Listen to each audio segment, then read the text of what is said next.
Hello friends, நம்ம ரஜினி சாரோட வேட்டையன் படத்துலேருந்து ட்ரெய்லருக்கான இன்னைக்கு செம்மையான அப்டேட்லாம் வந்திருக்கு. அது என்ன அப்படிங்கிறத இந்த வீடியோவில் டீட்டெயிலாக பார்க்கலாம். ரீசெண்டாக தான் பார்த்தீங்கன்னா இந்த படத்தோட ஆடியோ லான்ச் செம்ம கிராண்டாக நடந்து முடிஞ்சது அப்படிங்கிறது நம்ம எல்லாத்துக்குமே தெரிஞ்ச ஒரு விஷயம் தான். அந்த ஒரு ஆடியோ லான்ச்லேயே பார்த்தீங்கன்னா இந்த படத்தோட ட்ரெய்லரை ரிலீஸ் பண்ணலாம் அப்படிங்கிற ஒரு பிளானில் தான் இருந்தாங்க. அதுக்கப்புறம் என்னாச்சுன்னு தெரியல, இந்த படத்தில் வந்து ஒரு சின்ன ப்ரிவியூ வீடியோ தான் ரிலீஸ் பண்ணாங்க அப்படின்னு தான் சொல்லியாகணும். அந்த ஒரு வீடியோலேயே பார்த்தீங்கன்னா அமிதாப் பச்சன் சாரோட வாய்ஸ் பார்த்தீங்கன்னா கொஞ்சம் நல்லா இல்லை அப்படிங்கிற மாதிரி சோசியல் மீடியா ஃபுல்லாக ஒரு டாக் போயிட்டு இருந்தது அப்படின்னு தான் சொல்லியாகணும். படம் ரிலீஸ் ஆனதுக்கப்புறம் அந்த ஒரு வாய்ஸ் ஓவர்லேயே இருந்துச்சுன்னா கண்டிப்பாக அது ஒரு மைனஸ் ஆகும் அப்படிங்கிற மாதிரி தான் சொல்லியிருந்தாங்க. திடீர்னு பார்த்தீங்கன்னா இப்போ என்ன சொல்லியிருக்காங்க அப்படின்னு பார்த்தோம்னா, அமிதாப் பச்சன் வாய்ஸை வந்து பார்த்தீங்கன்னா ஏஐல கொண்டு வரலாம் அப்படிங்கிற மாதிரி இப்போ ஒரு பிளானிங் போயிட்டு இருக்கு. இந்த படத்தோட மியூசிக் டைரக்டரான அனிருத் சார் பார்த்தீங்கன்னா இந்த படத்தோட மியூசிக் பேக்ரவுண்ட் ஸ்கோர்லாம் இப்போ ஸ்டார்ட் பண்ணிட்டாரு அப்படிங்கிற மாதிரி ஒரு பிக்சர் மூலமா இப்போ கன்ஃபார்ம் பண்ணியிருக்காங்க அப்படின்னு தான் சொல்லியாகணும். அது மட்டும் இல்லாமல் இந்த படத்தோட தெலுங்கு டப்பிங் இருக்கு இல்லையா, அது பார்த்தீங்கன்னா ரஜினி சாரோட வாய்ஸ் ஓவரை மனோ சார் கொடுக்குறாரு அப்படிங்கிற மாதிரி இப்போ சில நியூஸ் கிடைச்சிருக்கு. அதை தொடர்ந்து இந்த வேட்டையன் படத்தோட ட்ரெய்லர் எப்போதான் ரிலீஸ் ஆகும் அப்படிங்கிற மாதிரி ரஜினி சார் ரசிகர்களுமே ரொம்ப ஈகரா வெயிட் பண்ணிட்டு இருக்காங்க அப்படின்னு தான் சொல்லியாகணும். இப்போ சோசியல் மீடியா ஃபுல்லாக இந்த ட்ரெய்லர் பற்றி என்ன டாக் போயிட்டு இருக்கு அப்படின்னு பார்த்தீங்கன்னா,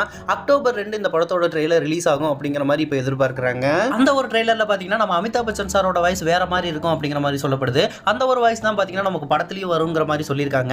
அது மட்டும் இல்லாமல் இந்த படத்தோட ரிலீஸ் டேட் வேற நெருங்கிட்டு இருக்கு இல்லையா, அதனால பார்த்தீங்கன்னா இந்த படத்தோட புக்கிங் ஓப்பனுமே கூடிய சீக்கிரம் ஸ்டார்ட் பண்ண போறாங்களாம். வர அக்டோபர் 2 இந்த படத்தோட ட்ரெய்லர் ரிலீஸ் ஆக போகுது அப்படிங்கிறதுல எந்த விதமான மாற்று கருத்து இல்லை. ஓகே நண்பா, நீங்க யாரும் இந்த படத்துக்காகவும் இந்த படத்தோட ட்ரெய்லருக்காகவும் ஈகரா வெயிட் பண்றீங்க அப்படிங்கிறத கமெண்ட் பாக்ஸ்ல கமெண்ட் பண்ணுங்க. இந்த மாதிரியான அப்டேட்ல தெரிஞ்சுக்க நம்ம சேனலை லைக், ஷேர், சப்ஸ்கிரைப் பண்ணி சப்போர்ட் பண்ணுங்க.